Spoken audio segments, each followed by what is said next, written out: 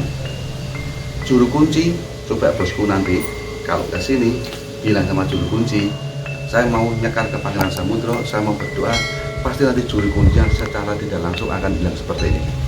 Silakan ya Pak Ibu berdoa untuk Pangeran Samudro dan Dewi Ontrowulan. Padahal di dalam komplek makam itu cuma ada satu makam aja punya Pangeran Samudro. Nah, kan menjadi tanda tanya besar nih.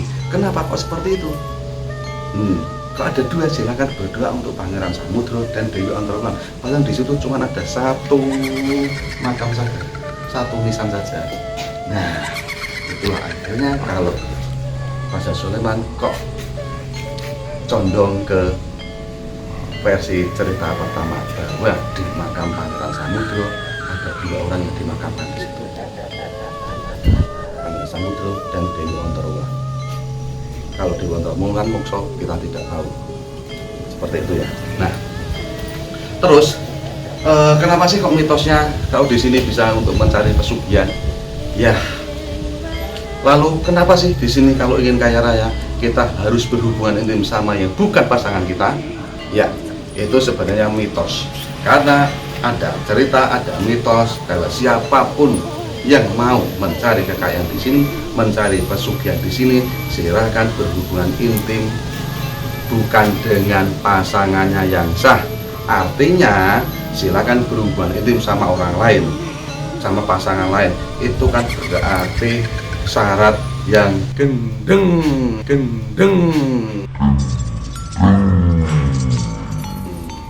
Syarat yang tidak perlu bosku turuti.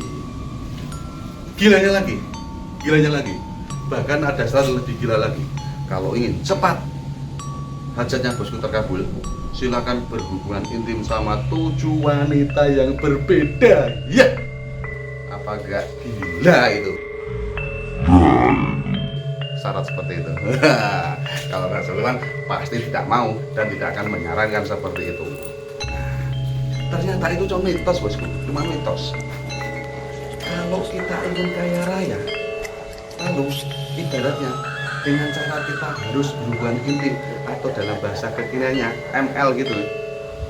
Di sekitar ini banyak orang-orang yang miskin, banyak orang-orang yang tidak kaya, banyak orang yang jualan. Kata pedagang-pedagang di sini, kata yang punya warung di sini, ngapain mas? Kalau memang kita kaya, ngapain aku harus jualan kopi? Ngapain aku harus jualan warung? Lebih baik aku ML aja sama orang lain, aku kaya. Pendapat ini mengandung kebenaran dan bisa diterima akal. Benar juga. Kalau syaratnya kita kaya raya, kalau kita berhubungan intim sama lain jenis, kita nggak usah kerja bosku. Kita hubungan intim sama orang-orang lain, kita pasti kaya.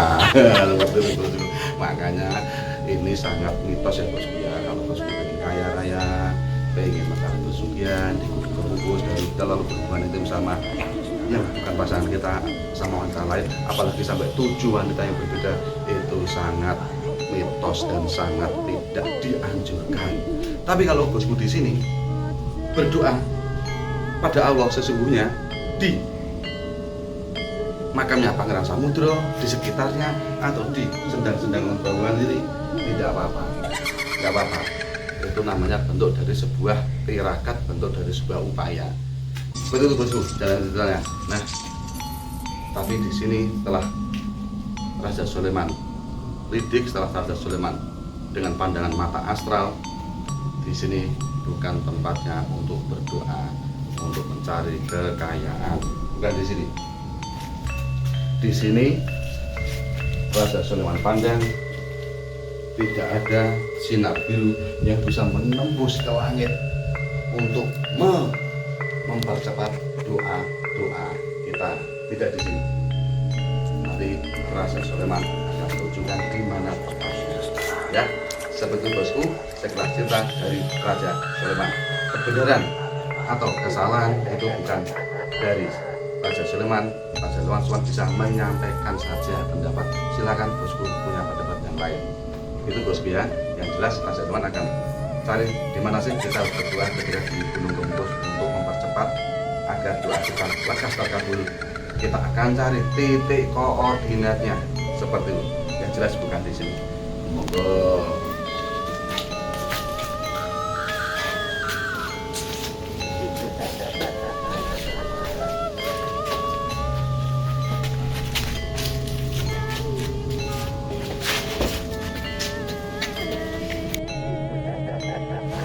Ya, bosku, keadaan semakin dingin, malam semakin mencekam. Ini pohon beringin, itu pohon beringin, ini juga pohon beringin. Ini keadaan memang sangat membuat aura kita sedikit berdiri karena ada makhluk-makhluk lain yang bergerak di sekitar kita. Tapi Raja Sulaiman tetap masih akan mencari di mana sih titik koordinatnya dalam upaya kita harus berdoa untuk mencari kekayaan. Seperti itu kita cari. Sampai sekarang belum ketemu titiknya di mana.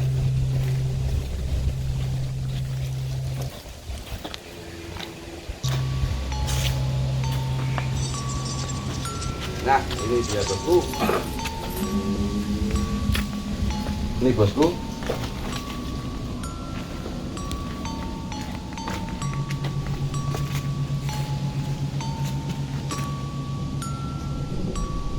Ini salah satu sendang juga, jadi ada 2 sendang. Nah,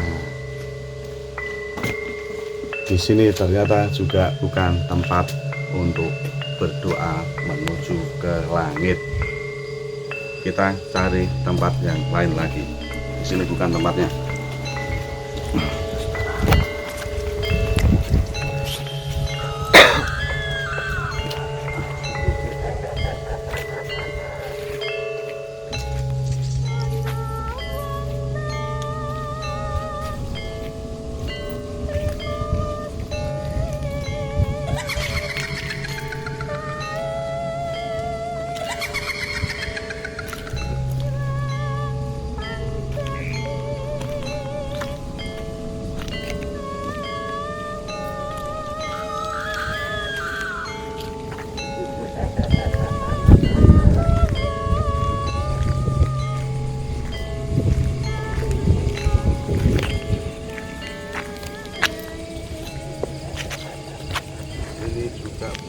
Tempatnya kita tetap harus mencari bosku pandangan Raja Sulaiman, pandangan astral dari Raja Sulaiman telah Raja Sulaiman fokuskan. Belum ketemu nih tempat titiknya di mana kita harus berdoa beribadah pada Allah Tuhan kita juga untuk berteriak agar doa kita lekas terkabul. Dari tadi belum menemukan di makamnya Pangeran Samudra juga belum bisa sedang Ontaulan juga tidak ditemukan. Ini Raja Sulaiman masih mencari lagi. Di sini tidak ada. Coba kita ke sana.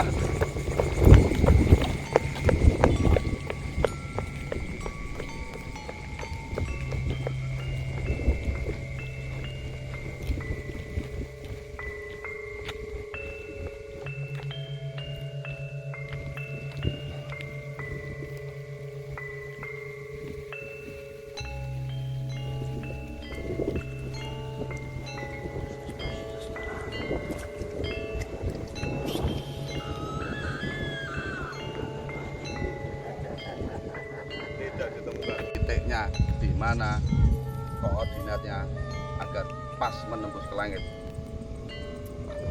Raja Sulaiman akan bermeditasi sebentar. Raja Sulaiman akan bersujud sebentar untuk minta petunjuk dari Allah Subhanahu wa Ta'ala. Di mana ya Allah titik koordinatnya agar aku bisa meminta tolong kepadamu ya Allah, agar aku bisa berteriak meminta tolong kepadamu ya Allah, agar hamba-Mu bisa bermunajat kepadamu ya Allah. Raja Sulaiman akan bersujud sebentar untuk mencari pertolongan di mana titik koordinatnya yang pas untuk Raja Sulaiman biar bisa berdoa.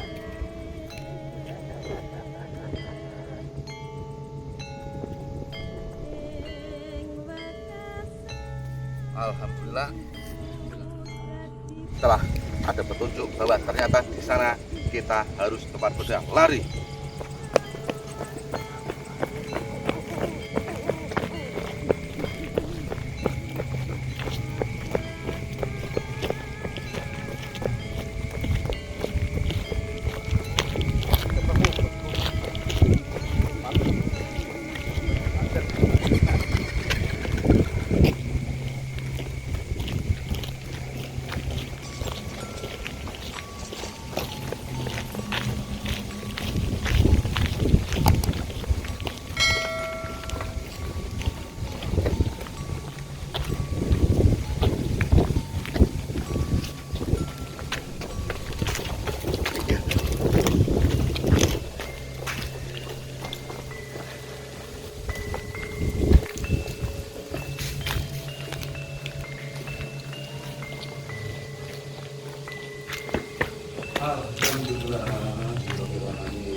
inilah kondisinya pas di sini, di joglo ini, di tengahnya itulah titik koordinatnya bisa menembus ke langit. Kita harus berdoa untuk mencari kekayaan. Kita sedang berdoa dan disarankan kita harus menghadap kiblat. Kalau di tempat-tempat lain yang Raja Sulaiman tunjukkan, kita bebas menghadap kemana, tapi tadi setelah Raja Sulaiman sujud ditemukan titiknya, tapi harus menghadap kiblat. Kiblatnya sana ya, kita harus berdoa di sini 1 menit atau 2 menit terserah bosku. Yang jelas titiknya di sini bosku ya. Jadi bosku kalau ziarah ke makamnya Pangeran Samudra dan ke peninggalannya Dewi Ontrowulan, silakan sempatkan berdoa di sini di joglo ini, tengah-tengah persis tanda bosku, dan harus menghadap kiblat. Raja Sulaiman akan berdoa sebentar.